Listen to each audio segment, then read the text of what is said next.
plan on changing the world just like me. You could be the chairwoman and I'll be the trustee. Let me give all to your benefit. Then I'll get blessed out my deficit.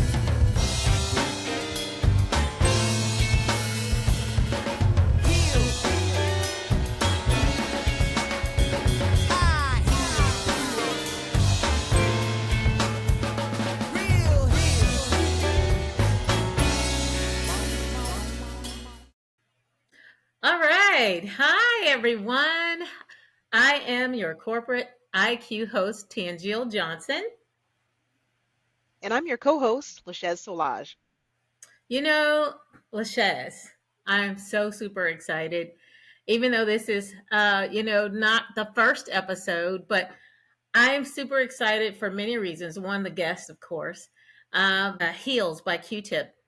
It gets me pumped up every time. So, I've just listened to that and I am ready to go. How about you? Yes, I'm ready to roll. I listened to the song this morning. I have my pearls on, so I'm ready. Let's go. Your corporate IQ. Let's do it. Let's do it. Let's do it. So, for all the listeners out there, thank you for joining us here at Your Corporate IQ, where we will discuss the perils as well as the pearls of working in corporate. Um, and this is really geared and focused to people of color and what their experiences have been. Today's guest, so special, Antoine Johnson. He is the founder and CEO of Johnson TOD Group. Johnson TOD is a training and organizational development company that provides training on organization effectiveness. He is an executive coach. He is an outstanding facilitator, and that's with a global reach. And of course, most importantly, um, Antoine has worked in numerous industries such as aerospace, consumer packaged goods, logistics, as well as public transportation, just to name a few. Thank Antoine, you for having welcome. me, Tangent and the Sheds. I'm glad to be here. Oh, Very we're so glad that you're excited. So Yes, we excited. are. What an intro. So great. So in a moment, we're going to delve into the podcast topics. But first, talk to us about your journey in corporate and your transition into creating Johnson Todd Oh, Group. okay. So excited to hear about this. Let's see. I started my career right out of high school with New York City Transit and was interested in becoming the boss. So, interview first day, first interview question I asked him was, well, how do I become the boss? And the woman looked at me. I'm 18 years old, right? But I pursued uh, going to school full Wow. time, studying management and leadership, and moved my way up the ladder. And so I found the field of organization development, and then studied, got my master's there, which really broadened my horizons and what was going on in the world of work. Uh, Eventually left and got a job with Clorox as part of their change team, leading the change from uh, traditional manufacturing to uh, TPM, the Toyota Way, and high performance work teams, which really, again, broadened my horizons. I uh, owned the Americas as my the whole area from led organization effectiveness and leadership development, leadership workforce development across the Americas from Canada down to Latin America. Um, and after that, spent a few years with Boeing, standing up the 787, the site in South Carolina where they were building the 787 Dreamliner. And from there, Americold, largest cold food logistics organization, and then started Wow. my own company going on 6 years now, Johnson Todd Group. So the mission there was take all that I learned from all of those large companies to benefit small and Wow. mid-sized companies. Wow. Wow, that's awesome. What I heard there, what I'm interested in hearing is that it sounds like you were pretty intentional early on So even as a young person, very, very young, you kind of knew you had drive, first of all, and you kind of knew what you wanted to do. Did you kind of early on know that you Um, wanted to do organizational development, or did you kind of fall into that? I think I heard that you knew that, but I wanted to make sure that I was clear on that. okay. Sure. So for 6 years, I've been running my own organization. We do organization effectiveness, diversity, equity, inclusion, uh, consulting and training, leadership and workforce development. And I say, I started with executive coaching, but it's more like now it's almost like whole life coaching Okay. because it has emerged. So, Fantastic. Fantastic. So you've explained to us kind of overarching what Johnson Todd and some of the services you provide. Spend a little bit of time talking about what you're currently working on, if there's any particular workshops that you're focused on at the moment.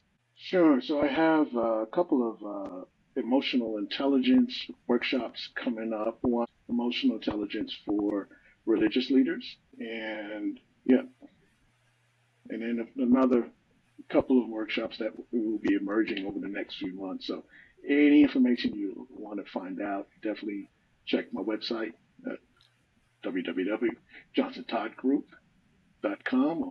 Perf- Perfect. I know that you don't want to give away the whole program, but you told us a lot there. So emotional intelligence, and you also said religious leaders.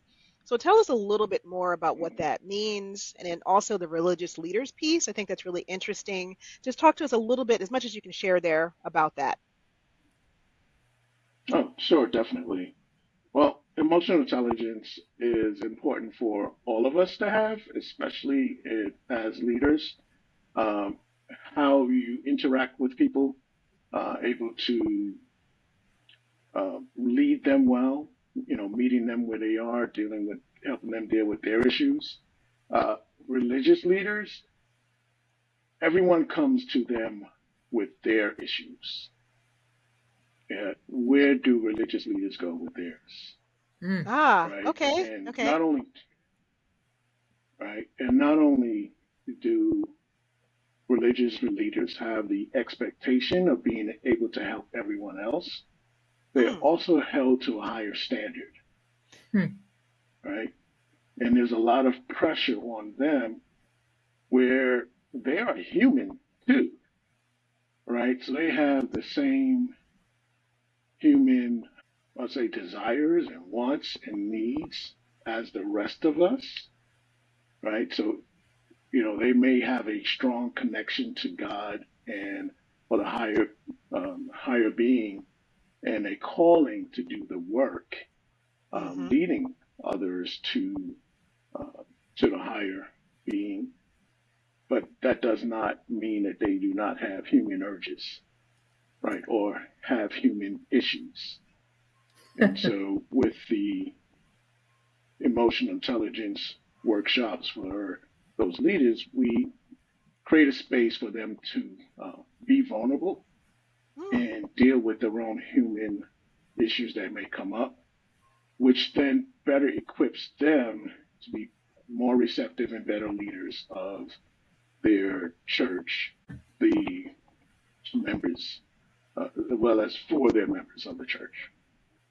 Wow. You know what? I want to applaud you, first of all, for you understanding humanity and understanding that um, you have to build this in these, because I think you're right about this. For religious leaders, it's the tendency is for us to think that they're perfect because they look so well packaged, they're always so put together, and so you kind of forget sometimes that they are human beings, they are flawed.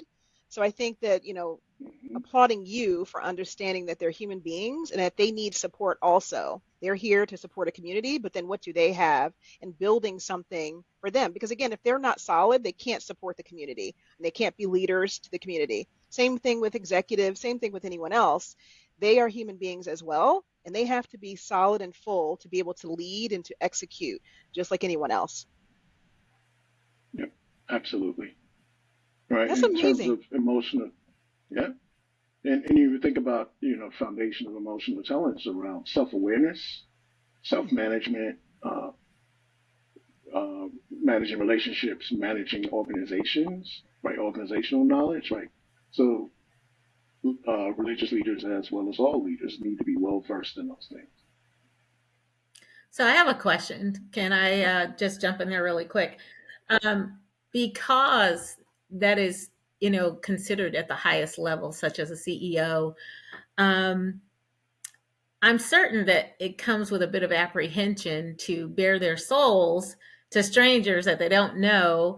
How do you gain their trust? Oh, great question. So it's, what the work is like creating that container for them, right?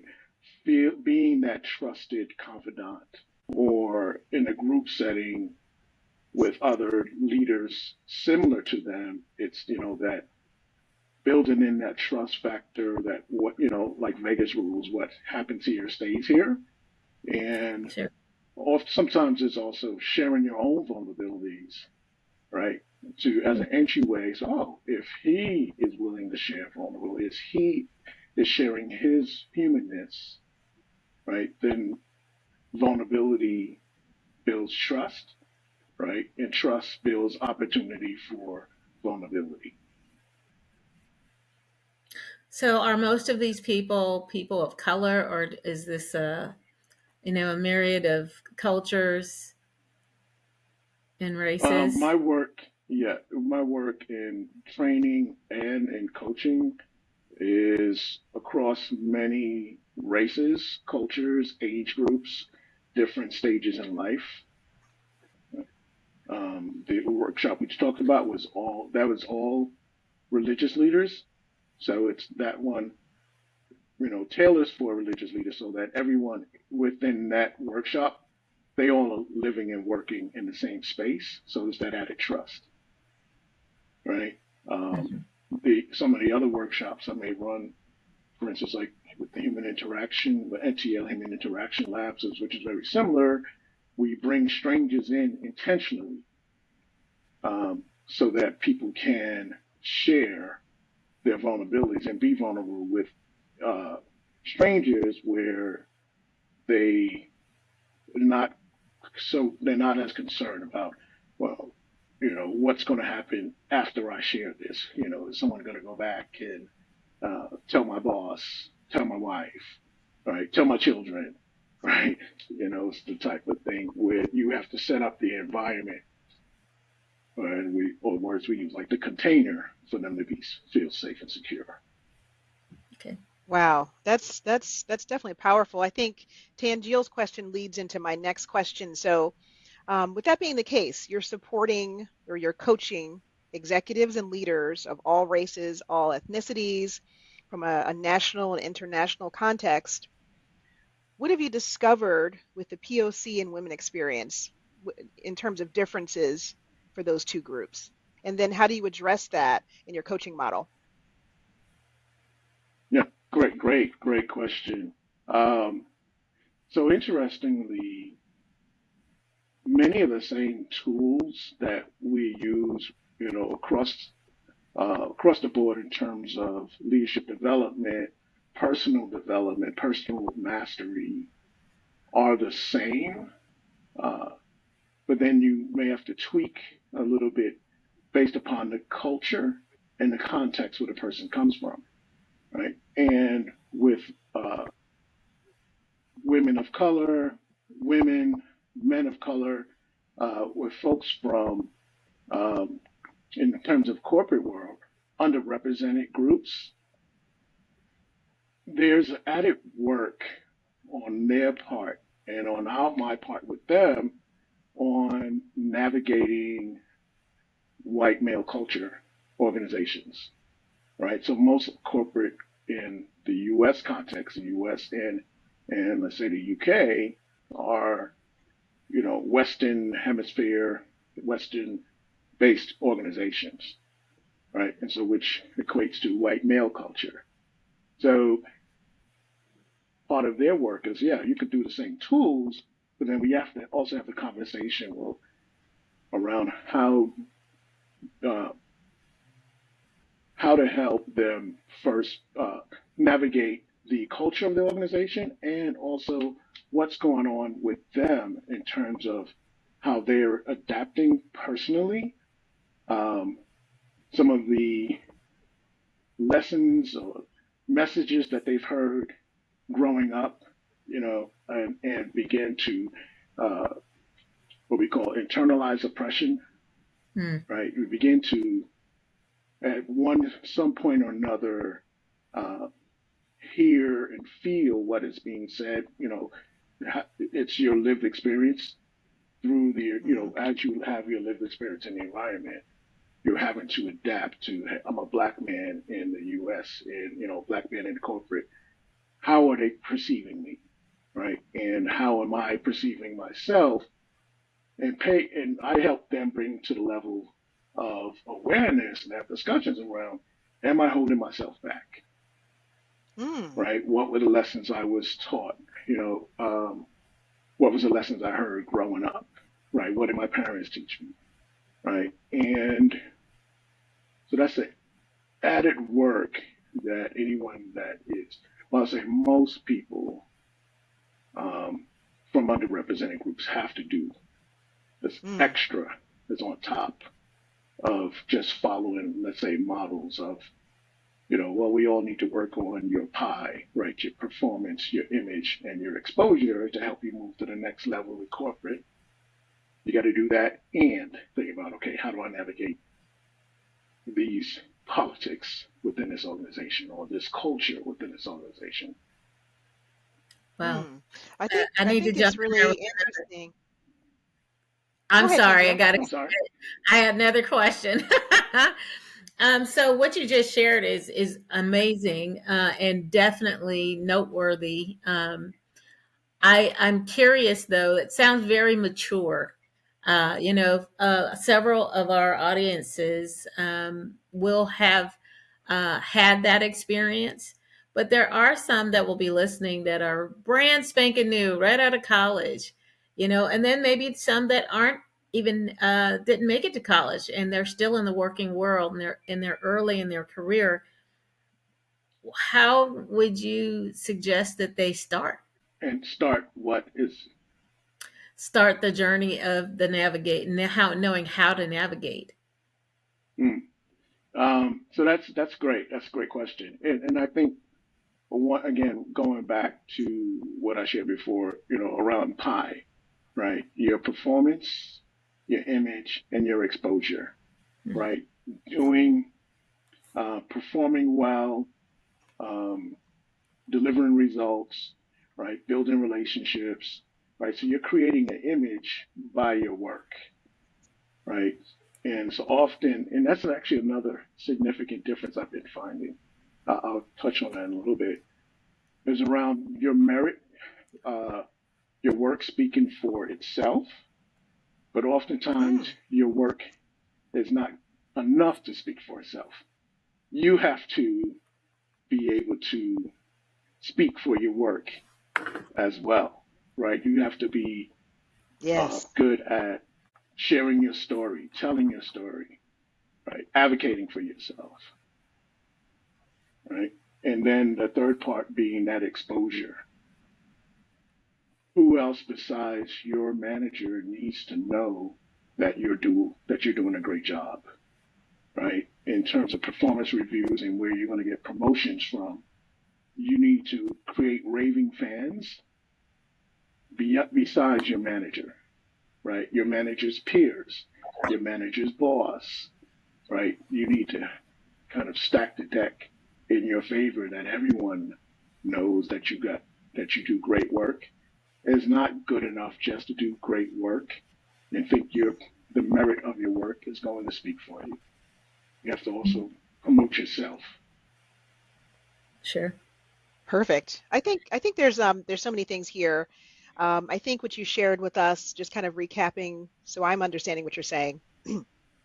For POCs and women, not only do you have like the fundamentals of navigating and being successful in these corporate spaces, but on top of that, there's an added piece of adapting to not only understanding but adapting to the what I call default white culture, right? And so I think what's amazing about the work that you're doing and that you do is that you understand that. So I'm starting to see a trend here, a pattern in what makes you different, right? You understand the realities of your work. So you're not just, coaching someone, you're not just putting together a training deck. You're kind of understanding the realities of what these groups would face, and you incorporate that in what you do in your training. So I think that sets you apart. I think that you can go somewhere else and just get training, and so they'll teach you those fundamentals that you mentioned there. They'll train you on Hmm. those baseline things that you need to be successful. But as a person of color or a woman, you can't ignore the realities of the default culture that you're going to be in, and you have to account for that. And that's the beginning of the journey, right? You have to account for that before you do anything else, because that is your reality and you have to navigate it and you have to acknowledge it, right? Acknowledge that exists in your space. Yeah. Yeah. Mhm. So definitely. So context is important, right? Culture and context are important, and being aware of the culture and context, that's foundational. And so it's difficult to use any tool at a broad base without having a conversation and understanding about what's the cultural context, what's the context, right, that you're working in. And so part of being a coach or that consultant is bringing that context to the level of awareness and Mm, having discussions about it, right? So because you don't operate in a vacuum, right. right? And and I think that's to your point. That's really great. I think again a great differentiator and with a background in organization development um, plays a strong part in my work is that I understand the organizational context, right? And I'm looking, and my perspective is to go in and try to understand each organization because each organization is different. Mm, Each industry is going to be different, right?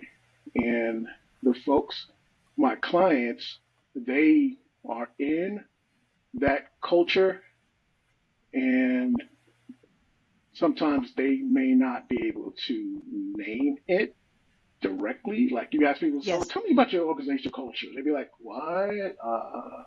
Right? But through my work, through our work together, we get to some Hmm. understanding and I give them some situational questions. And then it'll begin to evolve. Like, so how does this work in your organization? And they go, oh, okay, all right. So this is how we do it here, right? And so the herein, so okay, if I were to use this tool, this is how I would use it, right?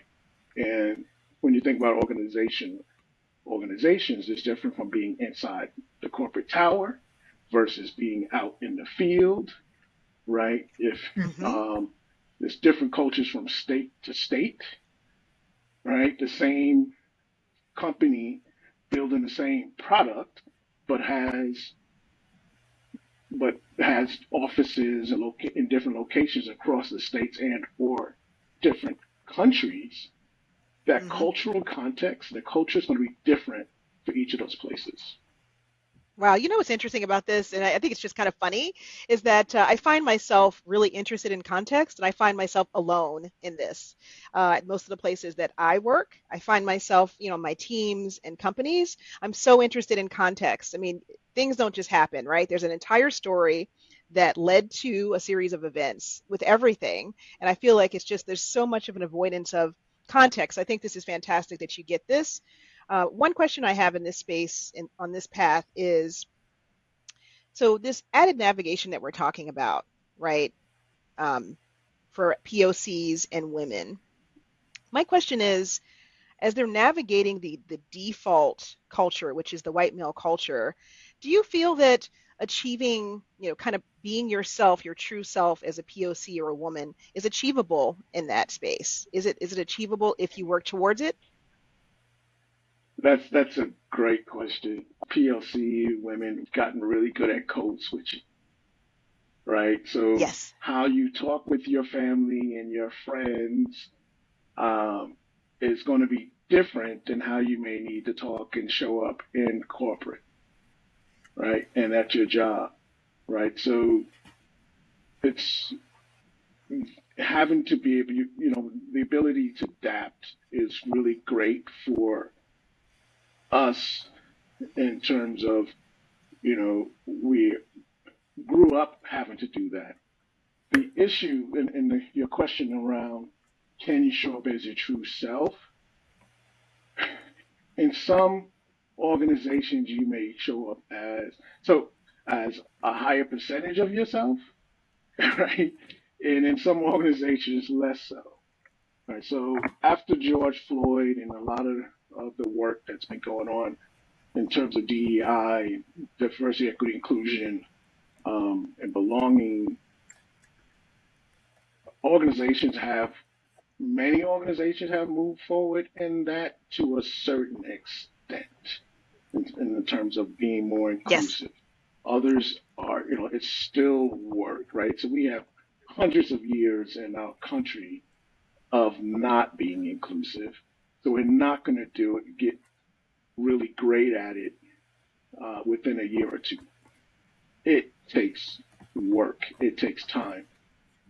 And oftentimes, company may put the impetus of the work of adapting to the culture on the women and people of color, and are less likely to do the adapting the culture to be inclusive, right, for them. Right. Awesome. So they will send their folks to get trained and get coached. But the missing ingredient there is how is that real look at their own organizational structure, policies, practices, and making those inclusive and keeping those inclusive, right? Um, Sadly, right now, we're getting organizations pulling back from DEI work, right, because of the political times that we're in.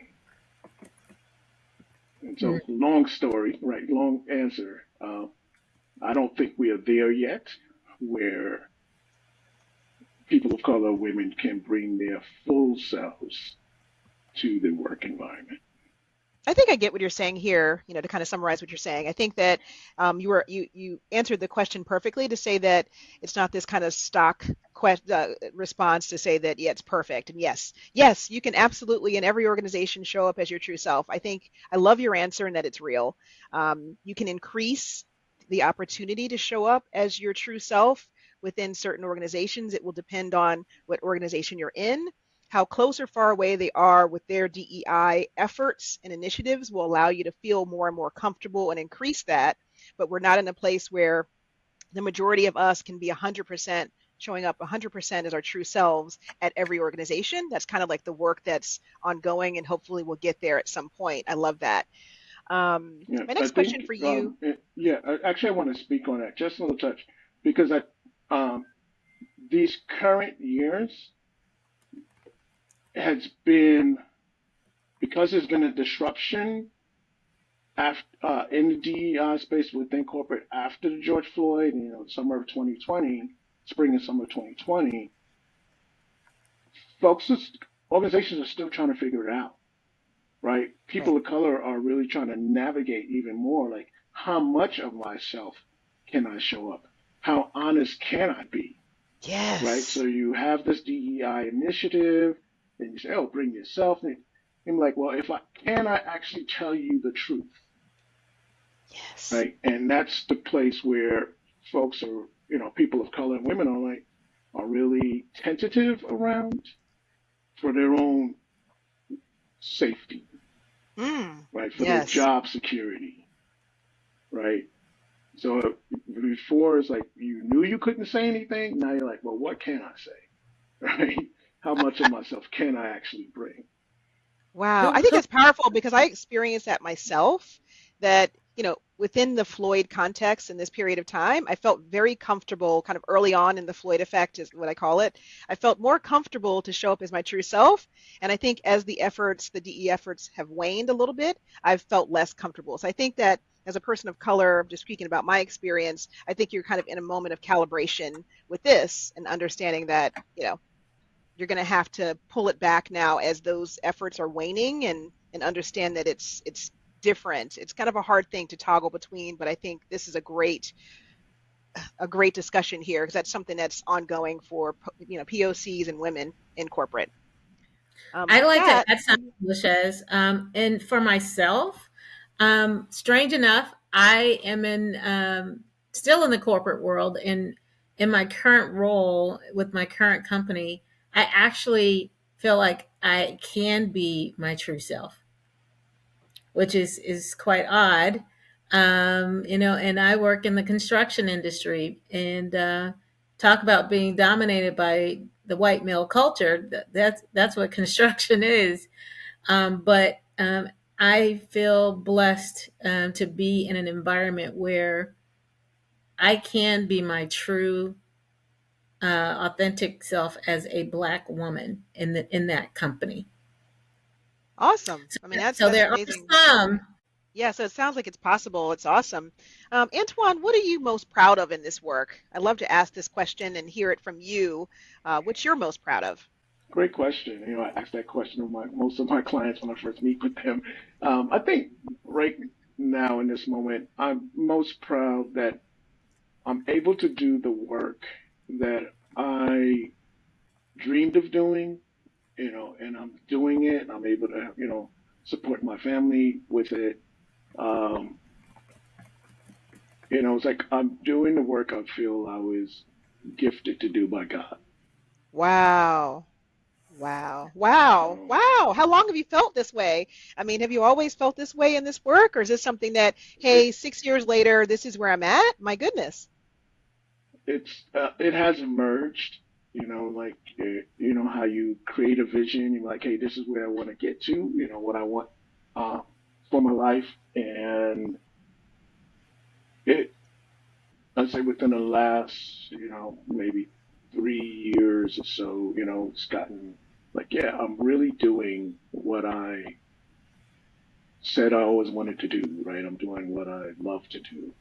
Um, and then when, with the impact of helping people and seeing them change and shift, like I feel that reward, right? I feel when Oh, I'm often working, like, and I'll ask questions and stuff, and folks are like, man, what made you ask them? Like, that one didn't come from me. Like that one, like the Lord is channeling and working through me, like my connection to spirit, to the Lord, yeah, to the Holy Spirit. wow. I mean, it's amazing. It's amazing. What do you think the secret of your success as a coach is and has been? I think natural gifts, really meeting people where they are, right? Not holding judgment, connecting with people, regardless of um, what they want to work on, what their background is, connecting with the humanness, and creating that safe space for them, being that trusted partner, trusted advisor, uh, where folks may come to me initially. There's a work goals, and as it evolved, it's like, hey, I'm actually dealing with stuff at home. I'm dealing with going through divorce, or a rowdy teenager that I just can't understand, all kinds of things, um, and just being there for them, right?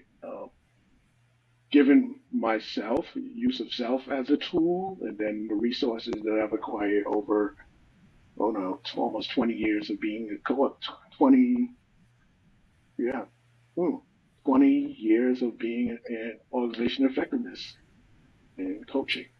Awesome. Wonderful. Wonderful. What do you wish someone would have shared with you early on? Good question. I think being true to yourself is possible, right? Like you can define Hmm. career, define success for yourself. Yeah, and being brave enough to do it. Mm. Hmm.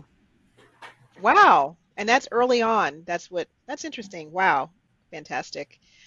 Yeah. Um, those are the questions I had for you. Tangiel, did you have some other questions for Antoine, or did we cover everything here?